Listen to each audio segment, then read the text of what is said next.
Tokyo, 2019.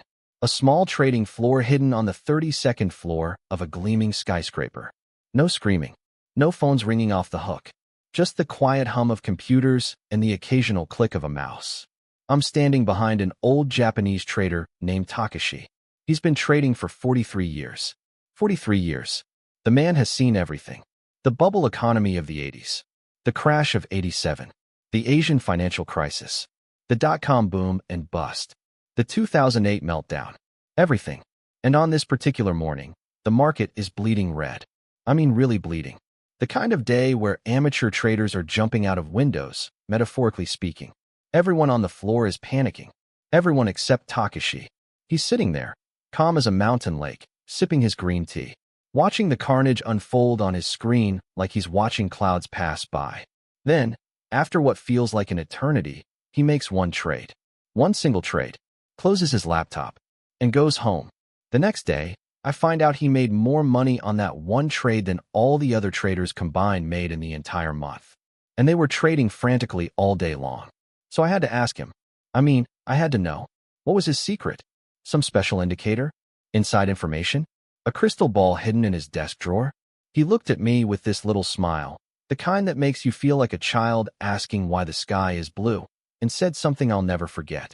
"Young man," he said in his heavily accented English, "in Japan, we have a saying. The hunter who chases two rabbits catches neither. These other traders, they chase every rabbit they see. Me? I wait for the one rabbit that walks right into my trap." Then he said something that changed my entire perspective on trading. Something so simple, yet so profound that it took me years to truly understand. There is only one rule to staying profitable in the markets. Master yourself before you try to master the market. Everything else is just noise. And that's what I want to share with you today. Not another strategy. Not another indicator. Not another get-rich-quick scheme. But the one principle that separates the traders who survive from the traders who become cautionary tales. In Japan, there's an unspoken principle that runs through everything. From the way they practice martial arts to the way they arrange flowers. From the way they serve tea to the way they approach the financial markets. It's the principle of discipline before reward. Control before action. Mastery of self before mastery of anything else. And in trading, this translates to the simplest but hardest rule you'll ever learn. One good trade is better than 10 impulsive ones. Now, I know what you're thinking. That's it. That's the big secret. One trade better than 10. Come on, that can't be all there is to it. But stay with me here, because understanding this principle, really understanding it, not just intellectually but in your bones, is the difference between joining the 90% who fail and the 10% who build lasting wealth in the markets. Let me tell you another story. This one goes back much further. About 400 years, actually, to a man named Miyamoto Musashi. You might have heard of him. Greatest swordsman in Japanese history. The guy won over 60 duels to the death. 60. Never lost a single one. Now, most people think Musashi was successful because he was faster or stronger or had better technique than his opponents. But that's not true. In fact, many of his opponents were younger, faster, and had trained longer. So what was his edge? He understood something profound. In a sword fight, the fighter who swings the most usually dies first. Why? Because every swing creates an opening. Every attack leaves you vulnerable. The key to winning wasn't to attack more. It was to attack less, but with perfect timing and absolute precision. One perfect strike beats 10 wild swings. Every single time. And here's where it gets interesting for us as traders. The exact same principle applies to the markets. Every trade you take is like swinging a sword. Every position you open creates vulnerability. Every click of that buy button is a commitment of capital and, more importantly, a test of your emotional control. The amateur trader is like a young swordsman, swinging wildly at every opportunity. They see movement and they attack. Green candle? Buy. Red candle? Short. News event? Trade it. Someone on Twitter made money? Copy them. But the professional trader? They're like Musashi, waiting, watching, studying their opponent, which in our case is the market. And then, when the moment is perfect, when their edge is clear, when the risk to reward is in their favor, they strike. Once. Cleanly. Profitably.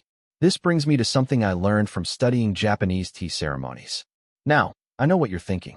What does making tea have to do with trading? But bear with me, because this connection blew my mind when I first understood it. In a traditional Japanese tea ceremony, every single movement has a purpose. The way you enter the room, the way you sit, the way you hold the cup, the way you whisk the tea. Everything is deliberate. Nothing is rushed. Nothing is random.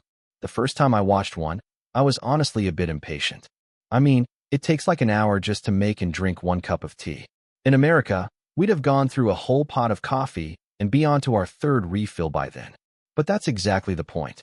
The ceremony isn't about the tea. It's about the process. It's about being present. It's about doing one thing with your complete attention instead of 10 things with divided focus. Now imagine if the tea master tried to speed things up. Pour the water quickly. Whisk frantically. Serve multiple cups at once. What would happen? Spilled water. Broken cups. Ruined ceremony. The very thing they were trying to create would be destroyed by their haste. This is exactly what happens to traders every single day. They try to speed up the process of making money. They want profits now. They want to catch every move. They want to be in the market constantly. And in their haste, they spill their capital all over the place. But here's the thing about the market that most people don't understand. It rewards patience the same way a tea ceremony rewards presence. The profits don't come from doing more. They come from doing less, but doing it better. Let me paint a picture of what's happening in your brain when you trade. And I mean literally what's happening on a chemical level. Because once you understand this, you'll understand why discipline is so hard and why most traders fail. Every time you see a stock moving up, your brain releases a hit of dopamine. That's the same chemical that gets released when you eat chocolate, win a game, or fall in love. Your brain literally gets high on the possibility of making money. And here's the kicker. Your brain releases this dopamine not when you make money, but when you think you might make money. Just the possibility is enough to get you high. This is why slots machines are so addictive. It's not the winning. It's the almost winning. The maybe this time. The what if. So you're sitting there, watching the charts, and your brain is having a party. Green candle? Dopamine. Stock trending up? More dopamine. Everyone on Twitter making money? Dopamine overload. And what does dopamine make you want to do? Act. Move. Do something. Anything. Your prehistoric brain is screaming at you that this is food. This is opportunity. This is survival. And if you don't act now, you'll starve. But here's the problem. Your brain evolved these responses for a world that no longer exists. In the jungle, when you saw food, you grabbed it immediately or you died. Hesitation meant starvation. Quick action meant survival. But in the markets, it's the complete opposite. Quick action usually means account death. Hesitation, or what we call patience, means survival. Your survival instincts are literally killing your trading account. This is why that Japanese trader Takashi could sit there calmly while everyone else was panicking. He had trained his brain to respond differently. He had literally rewired his neural pathways through decades of practice. Where others saw emergency, he saw opportunity. Where others felt urgency, he felt patience. And this brings me to 3 concepts from Japanese culture that completely changed how I approach trading. These aren't trading strategies. They're ways of thinking that, once you internalize them, will transform not just your trading but your entire approach to life. The first is ikigai. It means your reason for being. Your purpose. The thing that gets you up in the morning. Most traders, their ikigai is simple. Make money. Get rich. Buy nice things. And look, there's nothing wrong with wanting money. But here's the problem. When your purpose is just to make money, every loss feels like death. Every red day is a crisis. Every drawdown is an existential threat. But what if your ikigai as a trader wasn't to make money, but to achieve mastery? What if your purpose wasn't to get rich quick, but to develop the discipline, patience, and skill of a master craftsman? This shift changes everything. Suddenly, losses aren't failures. They're tuition. Bad trades aren't disasters. They're lessons. Drawdowns aren't the end. They're part of the journey. The second concept is kaizen, which means continuous improvement. Not big leaps. Not dramatic changes. Just small, steady, constant improvement. Western traders want to double their account this month. They want to turn 1,000 into 1,000,000 by December. They want the home run, the grand slam, the lottery ticket trade that changes everything. But Japanese traders? They think in terms of getting 1% better. 1% better at entries. 1% better at exits. 1% better at controlling emotions. 1% better at waiting. And here's the beautiful thing about Kaizen. 1% better each week doesn't mean you're 52% better after a year. Thanks to compounding, you're actually 167% better. Small improvements compound into massive transformation. The third concept is shokunin, the craftsman spirit. This is the dedication to your craft that borders on obsession. But not obsession with results. Obsession with process. There's a sushi chef in Tokyo who spent 10 years, just learning how to cook rice. Not fish, not the fancy stuff, just rice. Because in his mind, if you can't perfect the basics, you have no business moving on to the advanced stuff. Most traders want to skip straight to the advanced strategies. They want the complex options plays, the algorithmic systems, the secret indicators that will make them rich. But they can't even master the basics of controlling their emotions and following their rules. Shokunin says master the basics first. Perfect the fundamentals. Build your foundation so strong that nothing can shake it. Then, and only then, add complexity. These three concepts, Ikigai, Kaizen, and Shokunin, form the philosophical foundation of profitable trading. Purpose, continuous improvement, and craftsmanlike dedication to the process. But philosophy without practice is just daydreaming. So let me show you exactly how this plays out in real trading. Remember I told you about one good trade being better than 10 impulsive ones. Let me show you why this is mathematically true, not just philosophically nice. Let's say you're a decent trader. You win 60% of your trades. Pretty good, right? Now let's say you take 10 trades a day because you're trying to catch every move. 10 trades at 60% win rate means 6 winners for losers. Let's say your winners make $100 and your losers lose $100. End of day profit, $200. Not bad. But here's what most traders don't calculate. The emotional cost, the stress cost, the fatigue cost. After 10 trades, you're exhausted. Your decision-making is compromised. Your discipline is worn down. And that 60% win rate? It's probably dropping to 50% or worse by trade number 10. Now let's look at the one-trade approach. You wait all day for your best setup. The one that screams at you. The one where everything aligns. Your win rate on these A-plus setups isn't 60%. It's more like 80%. One trade at 80% win rate with a 3-to-1 risk-reward ratio. If you risk $100, you make $300. Expected value? $220. More than the 10-trade approach, with 1/10 the stress and emotional capital spent. But it's not just about the math. It's about what happens to your psychology when you trade this way. When you take 10 trades a day, each loss hurts. Each winner feels like it should have been bigger. You're constantly second-guessing. Should I have held longer? Should I have sold sooner? Should I have taken that other trade instead? But when you take one good trade, you can be at peace with the result. Win or lose, you know you waited for your edge. You know you followed your process. You know you traded like a professional, not a gambler. This is what I call the paradox of control in trading. The more you try to control the outcome by trading more, the less control you actually have. But the more you control yourself by trading less, the more control you have over your results. It's like trying to catch a butterfly. Chase it around the garden and you'll never catch it. But sit still, be patient, and often it will land right on your shoulder. The market works the same way. Chase every move and you'll always be one step behind.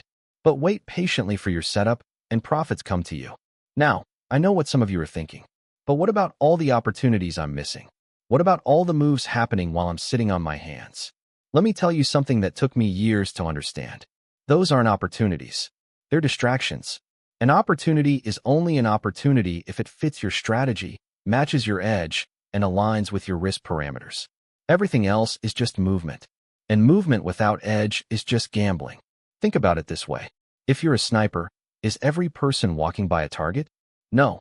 You have specific criteria, specific orders, specific objectives. Everyone else is just background noise. Trading is the same. Not every moving stock is your trade. Not every breakout is your breakout. Not every dip is your dip to buy. This is why the Japanese approach is so powerful. It's not about catching every fish in the ocean.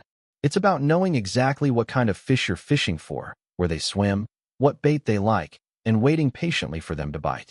Let me share something that happened to me early in my trading career that really drove this home. I was trading like a maniac. 15, 20 trades a day, in and out, scalping everything that moved. And I was making money. Not a lot, but enough to feed my ego. Then I met a trader who changed my perspective. This guy traded maybe 3 times a week. 3 times a week. I thought he was lazy. I thought he was missing out. I thought I was the smart one, capturing all these opportunities he was leaving on the table. Then he showed me his results. In 1 month, with maybe 12 trades total, he made more than I made in 6 months with hundreds of trades. And he did it with less stress, less risk, and less time in front of the screens. I had to know his secret, so I watched him trade. Or rather, I watched him not trade. He would sit there for hours, watching, waiting, doing nothing. Drives you crazy when you're used to constant action. Then, suddenly, he'd sit up straight. His eyes would focus. His hands would move to the keyboard. And in about 30 seconds, he'd be in a position. Then he'd lean back, set his stops and targets, and go back to waiting. What was he seeing that I wasn't? It wasn't some special indicator. It wasn't some secret pattern. It was confluence. Everything lining up. His edge appearing clear as day. And the discipline to wait for it. He told me something I'll never forget. He said trading is like being a hunter in the forest. You can run around chasing every sound, every movement, every shadow. You'll be exhausted by noon and probably come home empty-handed. Or you can find the game trail, set up your position, and wait. The deer will come to you. This connects to something deep in Japanese culture called ma, which translates roughly to negative space or emptiness. It's the pause between musical notes that makes the melody beautiful. It's the empty space in a painting that gives the subject meaning. It's the silence between words that makes the conversation powerful. In trading, ma is the space between trades. The days you don't trade. The setups you don't take. The profits you don't chase. Most Western traders fear this emptiness. They think if they're not trading, they're not working. If they're not in the market, they're missing out. But the emptiness is where the power comes from. It's in the not trading that you develop the clarity to see real opportunities. It's in the silence that you hear what the market is really saying. It's in the patience that you find profitability. You know what? If this is hitting home for you, if you're feeling that shift from wanting to chase every move to wanting to master yourself, then you're ready for something most traders aren't. You're ready to join a community of traders who get it, who understand that this journey isn't about the next hot tip or the perfect indicator. It's about becoming the trader, no, the person you're meant to be. Hit that subscribe button right now. Not tomorrow. Not after the next trade. Right now. Because that simple action, that's your first exercise in decisive discipline. And turn on notifications. Why? Because every week I share one principle, one story, one truth that can transform your trading. But more importantly, I'm building a dojo here. A place where modern samurai traders gather to master themselves. And you belong here. Now, let me show you exactly how to implement this in your daily trading. How do you go from knowing these principles to living them? It starts with ritual, and I use that word deliberately. Not routine, not habit. Ritual, because ritual implies something sacred, something meaningful, something that transforms you. Every morning, before the market opens, before you even look at a chart, you need to prepare your mind. Just like a samurai would prepare before battle. Not by psyching yourself up, not by getting excited, but by getting calm, centered, present. The breathing comes first. For counts in, hold for 4. For counts out, hold for 4. This isn't some new age nonsense. This is battle-tested technique used by everyone from Navy SEALs to emergency room surgeons.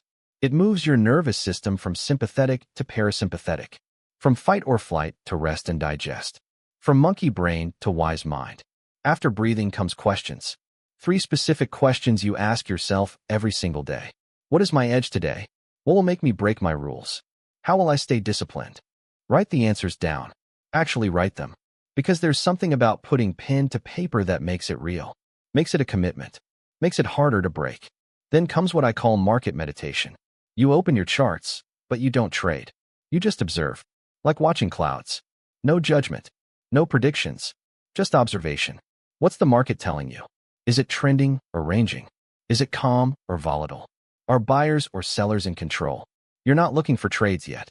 You're getting a feel for the battlefield, understanding the terrain, sensing the energy. Only after all this do you review your actual trading plan, your setups, your rules, your risk parameters. Even though you know them by heart, you review them, like a pilot going through a pre-flight checklist. Because when emotions hit, when FOMO strikes, when the monkey brain starts screaming, You need these rules burned into your consciousness. This entire morning ritual takes maybe 25 minutes. But it's the most important 25 minutes of your trading day, because it transforms you from a reactive gambler into a proactive trader. During the trading day itself, you need constraints. And the most powerful constraint is limiting your trades. Maximum 3 per day? That's it. No exceptions. No, just this one more because it's perfect. 3 strikes and you're out. Why 3? Because it forces quality over quantity. It makes you ask, is this really one of my 3 best opportunities today? It prevents overtrading, revenge trading, and FOMO trading. It preserves your emotional capital for tomorrow. But here's the key. Before you take any of those 3 trades, you run through a checklist. Is the setup actually present, or am I seeing what I want to see? Is my risk clearly defined? Am I calm, or am I emotional? Is my position size appropriate? Is my exit plan clear? If any answer is no, you don't trade. Simple as that. No negotiation. No yeah but. No trade. And here's something most traders never learn. Some of your best trades will be the ones you don't take. The ones where something felt off. The ones where you followed your rules and stayed out, only to watch them fail spectacularly. Those non-trades save more accounts than any stop loss ever will. After the market closes, the real work begins. This is when you transform from trader to scientist. You study your actions objectively. What trades did you take? Why? How did you feel before, during, and after? What did you do well? What could you improve? No self-attack. No self-praise. Just honest observation. You're gathering data on yourself, learning your patterns, understanding your triggers, building awareness of your strengths and weaknesses. Once a week, you have a deeper review. You look at all your trades, all your decisions, all your emotions. You ask harder questions. Am I actually following my edge, or am I gambling? What patterns keep repeating? What needs to change? And once a month, you do a full audit. Not just of your trades, but of your entire approach. Is your strategy still valid? Are your rules still serving you? Are you growing as a trader or just repeating the same mistakes? This might sound like a lot of work. And you know what? It is. But this is what separates professionals from amateurs. Amateurs think trading is about finding the right strategy. Professionals know trading is about becoming the right person. Let me tell you about neural pathways for a moment. Every time you repeat a behavior, you strengthen a neural pathway in your brain. It's like walking the same path through a forest. First time is hard. You're pushing through bushes, climbing over logs, finding your way. But the 100th time, there's a clear trail. The 1000th time, it's a highway. This is why discipline is hard at first. You're literally creating new pathways in your brain. You're fighting against years or decades of impulsive behavior. Your brain wants to take the old, easy path of see opportunity, take action. You're forcing it to build a new path of see opportunity, evaluate carefully, wait for edge, then take action. But here's the beautiful thing. Once that new pathway is established, once it becomes your neural highway, discipline isn't hard anymore. It's automatic. It's who you are. This typically takes about 21 days of consistent behavior, 21 days of following your morning ritual, 21 days of maximum 3 trades, 21 days of evening reviews. After that, it's not about forcing yourself anymore. It's just how you trade. But you can't do this alone. Even samurai had masters. Even master craftsmen had guilds. You need accountability. You need someone who will call you out when you break your rules. Someone who will celebrate when you follow them. Someone who understands the journey because they're on it too. Find a trading partner. Share your daily plan with them. Share your results. Share your struggles. Not for competition, but for accountability. When you know someone is watching, you follow rules better. It's human nature. Now let me address the elephant in the room. The fear that by trading less, you'll make less money. This is the great paradox that keeps most traders broke. They think more activity equals more profit. But in trading, the opposite is true. More activity usually equals more losses. Why? Because most market movement is noise. Random fluctuations. Algorithms playing ping pong. News reactions that reverse within hours. Your edge, whatever it is, probably appears clearly maybe 5 to 10% of the time. The rest is just movement masquerading as opportunity. By trying to trade all the movement, you're diluting your edge into nothing. Think about a casino. Do they try to get action on every single person who walks by? No. They wait for people to come to them. They know their edge. They know their math. They let their edge play out over time. They don't chase. They attract. You need to be the casino, not the gambler. Have your edge. Know your edge. Wait for your edge. Let profits come to you. This mindset shift, from chasing to attracting, from hunting to fishing, from activity to selectivity, is what separates the 10% who make it from the 90% who don't. But here's something even deeper. This isn't really about trading at all. It's about who you become in the process. Every time you wait when you want to chase, you build patience. Every time you follow your rules when you want to break them, you build discipline. Every time you accept a loss gracefully, you build resilience. These qualities don't just make you a better trader. They make you a better human. They transfer to every area of your life. Business, relationships, health, parenting, everything. The market is just a mirror. It reflects who you are. Impatient in life? You'll be impatient in trading. Disciplined in life? You'll be disciplined in trading. The market doesn't care about your strategy. It cares about your character. This is why I say trading is a spiritual practice. Not in some mystical way, but in the most practical way possible. It's a daily practice of self-awareness, self-control, and self-improvement. It's a crucible that burns away your weaknesses and forges your strengths. Every loss is a teacher. Every win is a test. Every day is an opportunity to become better than you were yesterday. Not better at predicting market moves. Better at controlling yourself. And here's the ultimate truth that took me years to understand. Profits aren't the goal. They're the byproduct. The goal is mastery. Master yourself, and profits follow naturally. Chase profits, and they run away like shadows. This is what that old Japanese trader Takashi understood. This is why he could sit calmly while others panicked. This is why he could make one trade while others made dozens. He wasn't trying to beat the market. He had already won the only battle that matters. The battle with himself. So I leave you with this question. What would happen if you stopped trying to outsmart the market and started trying to outsmart your own impulses? What would happen if you treated every trading day not as a chance to make money, but as a chance to practice discipline? What would happen if you measured success not by your daily P&L, but by how well you followed your rules? I think you already know the answer. The question is, will you do it? Will you commit to the path of mastery? Will you choose discipline over chaos, patience over urgency, process over outcome? The market will be there tomorrow, and the day after, and the year after. It's not going anywhere. The only question is, will you still be there? Will you be one of the few who survive and thrive? Or will you be another cautionary tale, another statistic, another trader who had all the knowledge but none of the discipline? Your journey to profitable trading starts with your next decision. Will you chase the next move, or will you wait for your edge? Will you follow your emotions, or will you follow your rules? Will you be a gambler, or will you be a trader? But here's the thing. This journey, it's not meant to be walked alone. Even Musashi had students. Even the greatest samurai had a clan. And that's what we're building here. If this message resonated with you, if you felt something shift inside while watching this, then you've already taken the first step. Now take the second. Subscribe to this channel. But not just to subscribe.